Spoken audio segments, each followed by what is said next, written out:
সেনা জওয়ানের অকাল মৃত্যুতে গভীর শোকের ছায়া মালদার মানিকচক ব্লকের নূরপুর অঞ্চলের মধুপুর গ্রামে। বাড়ি ফেরার 24 ঘন্টার মধ্যেই মৃত্যু সেনা জওয়ানের সহকর্মী তথা বন্ধু বাদল চন্দ্র মণ্ডল বলেন, আমার অনুমান অতিরিক্ত গরমে অসুস্থ হয়ে মৃত্যু হয়েছে মোজাম্মেলের। তবে ময়নাতদন্তের রিপোর্ট সঠিক উত্তর দেবে। মানিকচক পঞ্চায়েত সমিতির সদস্য ইমরান হাসানের বক্তব্য, খুবই দুঃখজনক ঘটনা। আমাদের গ্রামে এরকম কোনোদিন ঘটেনি।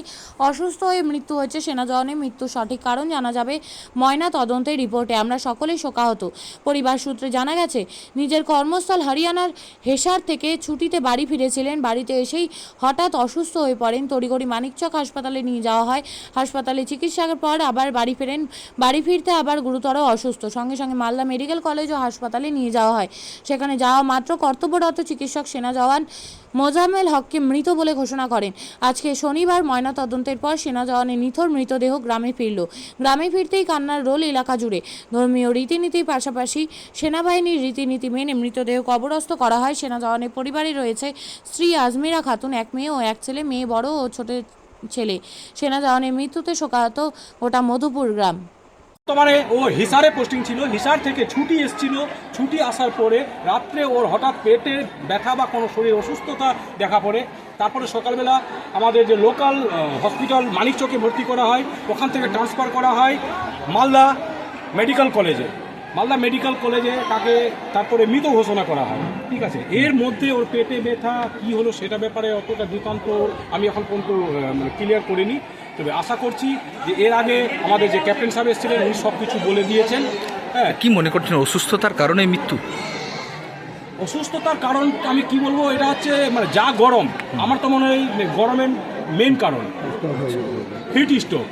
আমার যেটা ধারণা, আমি এটা কোনো প্রমাণ করতে পারবো না, আমার যেটা ধারণা মনে হয় হিট স্ট্রোক।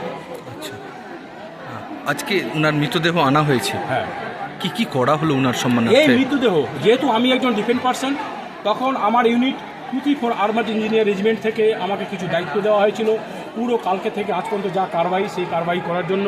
ওখানে আমরা পোস্টমর্টম করিয়ে আমাদের কখনে ওকে প্যাক করে ন্যাশনাল ফ্ল্যাগ লাগিয়ে দিয়ে যা আমাদের ডিফেন্সের কারবাই শক শাস্ত্র থেকে শুরু করে ফায়ার দিয়ে সালামি দেওয়া, একজন ইন্ডিয়ান সোলজারকে যেভাবে সম্মান দেওয়া হয় সেভাবে সম্মান দিয়ে আজকে আমার বন্ধু বা আমাদের একজন সহকর্মী ইন্ডিয়ান আর্মিদের আবার বন্ধু বলতে পারি, আর একজন ইন্ডিয়ান আর্মির একটা বিশাল বড় সোলজার, সে আজ আমাদের মধ্যে থেকে চলে গেল। বিশাল বেদনা মনে রেখে এই কথাটা আমি বলছি, তার জন্য আমি বিশাল দুঃখিত বা কষ্ট পাচ্ছি, কারণ ও আমার বন্ধু ছিল, আমার সহকর্মী ছিল। আপনার নাম বলবেন? আমার নাম হচ্ছে বাদল চন্দ্র মণ্ডল। কে হয় আপনি? বন্ধু? আমি বন্ধু, আমরা একসাথে চাকরি করি। এইরকম ঘটনা আমরা এখানে কোনোদিন দেখিনি, এটা প্রথমবার। শেখ মোজাম্মেল হক আমাদের আর্মির জওয়ান, এখন যিনি অন ডিউটি ছিলেন, ছুটি আসছিলেন বকরিদের জন্য, কিন্তু বাড়ি যখন ফিরলেন অসুস্থ অবস্থায়, মানে দীর্ঘ জার্নি করার পরে বাড়ি ফেরার পরে ওনার অসুস্থতা বোধ হয়। বাড়ির যারা ফ্যামিলি মেম্বারগুলো ছিল তারা ওনাকে হসপিটাল নিয়ে যায়। হসপিটাল নিয়ে যাওয়ার পরে সে আবার সুস্থ বোধ করে, আবার বাড়ি চলে আসে। সকালে আবার অসুস্থতা বোধ করে এবং আবার পুনরায় হসপিটালে নিয়ে যাওয়া হয়। হসপিটাল থেকে তড়িঘড়ি করে তাকে রেফার করা হয় মালদা সদর হাসপাতালে, এবং মালদা সদর হাসপাতাল যেতে যেতেই পথে ওনার মৃত্যু হয়। এবং এই মৃত্যু সংবাদ পেয়ে ওনার ইউনিট থেকে আর ডিফেন্সের যারা ওনার সহকর্মী বর্গ ছিলেন তারা সসম্মানে ওনাকে বিদায় জানাতে এই বিশাল আয়োজন করেছেন।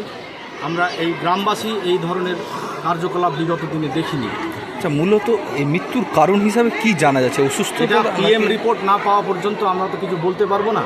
তবে যা বুঝতে পারছি উনি অসুস্থতা বোধ করেছেন, ওনার পালস পাওয়া যাচ্ছিল না। বাড়িতে যখন বিপি চেক করা হয় মেশিনে, তখন পালস পাওয়া যায়নি। তড়িঘড়ি ওনাকে নিয়ে যাওয়া হয় মানিকচক রুরাল হাসপাতালে, ওখান থেকেই মালদা সদরে রেফার করে দেওয়া হয়। আচ্ছা, বলছি কোথায় কর্মরত ছিলেন উনি? হিসার, যেটা ওনার ইউনিট, ওখানে কর্মরত ছিলেন। ওখান থেকে ছুটিতে বাড়ি আসছিলেন, বাড়ি এসে পৌঁছাননি, এরকমভাবে বলতে পারি। আপনি কি জায়গা কিনতে চান? তাহলে আর চিন্তা নেই। 34 নম্বর জাতীয় সড়কের ধারে রায়গঞ্জের নট্টপাড়ায় ঠিক বিপরীতে নিউ উকিলপাড়ায় আজই সুলভ মূল্যে জায়গা কিনুন, গড়ে তুলুন নিজের স্বপ্নের ঘর। তাই আর অপেক্ষা না করে আজই চলে আসুন আমাদের এখানে, দেখে যান জায়গা। মন পছন্দের স্বপ্নের প্রাসাদ গড়ে তুলুন আপনার কেনা এই জায়গায়। তাই আজই যোগাযোগ করুন আমাদের সাথে। আমাদের ফোন নম্বর 8617827851, 6295828881, 8617033767। তাই আর দেরি নয়, আজই আসুন নিজের পছন্দের জায়গা কিনতে। বিয়ে হোক বা যে কোনো অনুষ্ঠান, ছেলেদের আধুনিক মানের পোশাকের বিপুল কালেকশন নিয়ে হাজির গোয়ালপুকুরের সরকার ড্রেসেস। ভালো ব্র্যান্ডের জামা কাপড় নিতে চান? তাহলে আর দেরি কিসের? এক্ষুনি চলে আসুন সরকার ড্রেসেসে। গোয়ালপুকুরের শাহাপুর বাজারে খুলে গেল সরকার ড্রেসেস। ব্র্যান্ডেড জিন্স প্যান্টে রয়েছে কালারের পুরো গ্যারান্টি।